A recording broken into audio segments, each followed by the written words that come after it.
Friends, ഇന്ന് ഞാൻ വന്നിട്ടുള്ളത് ഒരു ഹോം മെയ്ഡ് വിപ്പിംഗ് ക്രീമിൻ്റെ റെസിപ്പി ആയിട്ടാണ്.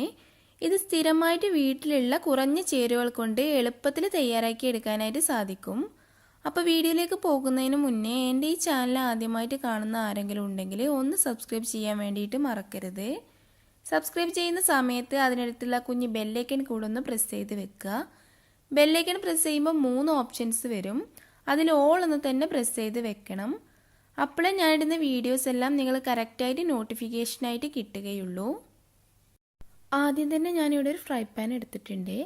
ഇനി ഇതിലേക്ക് 1/2 കപ്പ് പാലാണ് ചേർത്ത് കൊടുക്കുന്നത്. പിന്നെ ഇതിലേക്ക് 1/2 കപ്പ് പഞ്ചസാര ചേർത്ത് കൊടുക്കാം. പഞ്ചസാര 1/2 കപ്പ് തന്നെ ചേർത്ത് കൊടുക്കണം, അപ്പോഴേ നമ്മൾ ക്രീമിന് നല്ല മധുരം ഉണ്ടാവുള്ളൂ. ഇനി ഇതിലേക്ക് ഒരു 2 ടേബിൾ സ്പൂൺ മൈദയാണ് ചേർത്ത് കൊടുക്കുന്നത്. ഇനി ഇതിൽ തീരെ കട്ടയൊന്നുമില്ലാതെ നന്നായിട്ടൊന്ന് മിക്സാക്കി എടുക്കാം.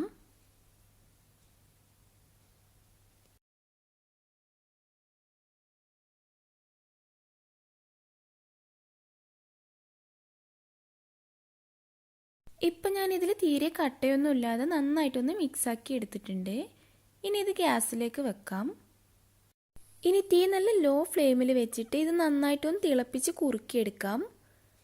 പിന്നെ ഇത് പെട്ടെന്ന് തന്നെ തിളച്ച് കുറുകി വരും. അപ്പോൾ അതുവരെ ഇതുപോലൊന്ന് കൈയെടുക്കാണ്ട് ഇളക്കി കൊടുത്തോണ്ടിരിക്കുക. ഇല്ലെങ്കിൽ ഇത് പെട്ടെന്ന് തന്നെ കട്ട കെട്ടി പോകും. കണ്ടില്ലേ, ഇതിപ്പോൾ കുറച്ചൊന്ന് കുറുകി വരാനായിട്ട് തുടങ്ങിയിട്ടുണ്ട്. ഇനി ഇത് കുറച്ച് സമയം കഴിയുമ്പോഴേക്കും നന്നായിട്ടൊന്ന് കുറുകി നല്ലൊരു ക്രീമി രൂപത്തിലായിട്ട് വരും. അപ്പോൾ ആ ഒരു സ്റ്റേജ് എത്തുന്നത് വരെ ഇളക്കി കൊടുത്തോണ്ടിരിക്കാം.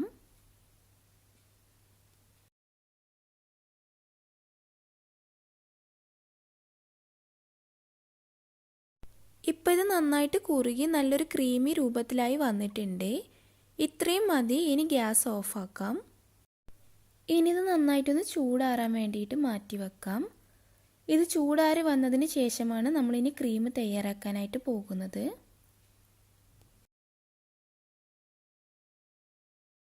ഇപ്പോൾ ഇത് നന്നായിട്ട് ചൂടാറി വന്നിട്ടുണ്ട്. ഇനി നിങ്ങൾക്ക് സമയം ഉണ്ടെങ്കിൽ ഇതിൻ്റെ മുകൾ ഭാഗം ഒന്ന് കവർ ചെയ്ത ശേഷം ഫ്രിഡ്ജിൽ വെച്ച് കുറച്ച് സമയം നന്നായിട്ടൊന്ന് തണുപ്പിച്ചെടുക്കാം കേട്ടോ. അങ്ങനെ ആകുമ്പോൾ നമ്മൾ ക്രീം നല്ല സ്റ്റിഫായിട്ട് കിട്ടും. ഇനി ഞാനിവിടെ ഒരു ബൗൾ എടുത്തിട്ടുണ്ട്. ഇതിലേക്ക് 1/2 കപ്പ് നെയ്യാണ് ചേർത്ത് കൊടുക്കുന്നത്. നെയ്യ് നമ്മൾ കുറച്ച് സമയം ഒന്ന് ഫ്രിഡ്ജിൽ വെച്ച് നന്നായിട്ടൊന്ന് തണുപ്പിച്ചെടുത്തതിന് ശേഷം വേണം എടുക്കാനായിട്ട്. അപ്പോഴേ ഇത് നന്നായിട്ടൊന്ന് ബീറ്റ് ചെയ്തെടുക്കാനായിട്ട് സാധിക്കുള്ളൂ. ഞാനിപ്പോൾ ഒരു ഡാൽഡയാണ് എടുത്തിട്ടുള്ളത്. നിങ്ങൾക്ക് ഇതിന് പകരമായിട്ട് ബട്ടറും എടുക്കാവുന്നതാണ്. ബട്ടർ എടുക്കുകയാണെങ്കിൽ ഒരു 100 ഗ്രാം ബട്ടർ എടുത്താൽ മതിയാകും. ഇനി ഇതൊരു സ്പൂണോ ഫോർക്കോ അല്ലെങ്കിൽ ഒരു വിസ്കോ, അതോ അല്ലെങ്കിൽ നിങ്ങളുടെ കയ്യിൽ ഇലക്ട്രിക് ബീറ്റർ ഉണ്ടെങ്കിൽ അത് ഉപയോഗിച്ചിട്ടോ എങ്ങനെ വേണമെങ്കിലും ബീറ്റ് ചെയ്തെടുക്കാവുന്നതാണ്.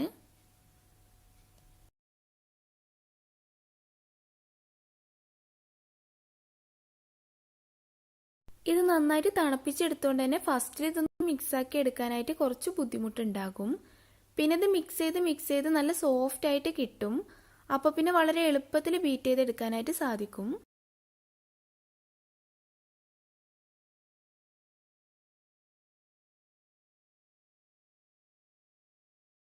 ഇപ്പം ഞാൻ ഈ നെയ്യ് നന്നായിട്ടൊന്ന് മിക്സ് ചെയ്ത് നല്ല സോഫ്റ്റ് ആക്കി എടുത്തിട്ടുണ്ട്. ഇനി ഇതൊരു 10 മിനിറ്റ് ഫ്രീസറിൽ വെച്ചൊന്ന് തണുപ്പിച്ചെടുക്കുകയാണെങ്കിൽ ഇത് ബീറ്റ് ചെയ്തെടുക്കാൻ കുറച്ചുകൂടെ എളുപ്പമായിരിക്കും. 10 മിനിറ്റിന് ശേഷം ഇത് ഫ്രിഡ്ജിൽ നിന്ന് പുറത്തെടുത്തിട്ട് ഒന്നുകൂടെ ഒന്ന് ബീറ്റ് ചെയ്തെടുക്കാം കേട്ടോ.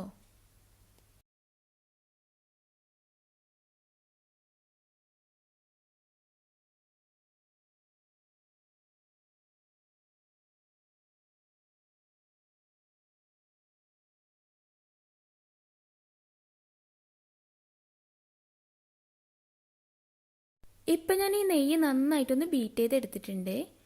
ഇനി ഇതിലേക്ക് നേരത്തെ തയ്യാറാക്കി വെച്ചിട്ടുണ്ടായിരുന്ന മൈദയുടെ കൂട്ട് കുറേശ്ശെ ചേർത്ത് കൊടുത്തിട്ട് ഈ നെയ്യിൽ നന്നായിട്ടൊന്ന് മിക്സാക്കി എടുക്കാം.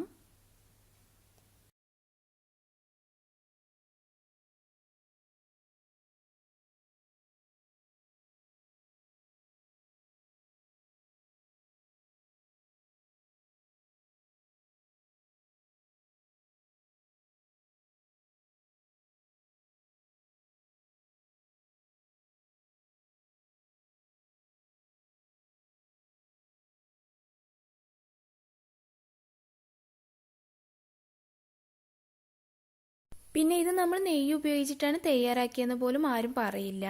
നെയ്യിൻ്റെ ഒരു ടേസ്റ്റും ഉണ്ടാവില്ല കേട്ടോ ഇതിന്.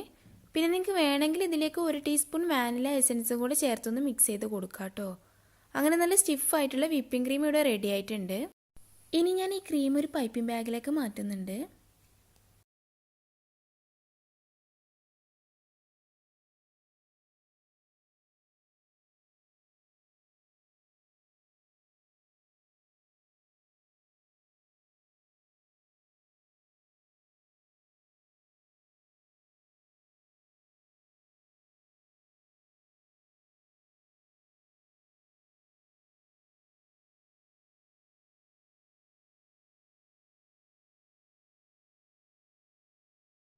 കണ്ടില്ലേ, നല്ല പെർഫെക്റ്റ് ആയിട്ടുള്ളൊരു വിപ്പിംഗ് ക്രീമാണ് കേട്ടോ ഇത്.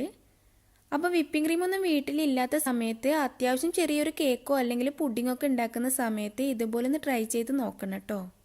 അപ്പോൾ നിങ്ങൾക്ക് എൻ്റെ ഈ വീഡിയോ ഇഷ്ടമായെങ്കിൽ താഴെ കാണുന്ന ലൈക്ക് ബട്ടൺ ഒന്ന് പ്രസ് ചെയ്യാൻ വേണ്ടിയിട്ട് മറക്കരുത്.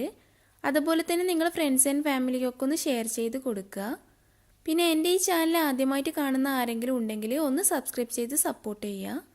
സബ്സ്ക്രൈബ് ചെയ്യുന്ന സമയത്ത് അതിനടുത്തുള്ള കുഞ്ഞ് ബെല്ലൈക്കൺ കൂടെ ഒന്ന് പ്രസ് ചെയ്ത് വെക്കുക. അപ്പോഴേ ഞാനിടുന്ന വീഡിയോസ് എല്ലാം നിങ്ങൾ കറക്റ്റായിട്ട് നോട്ടിഫിക്കേഷനായിട്ട് കിട്ടുകയുള്ളൂ.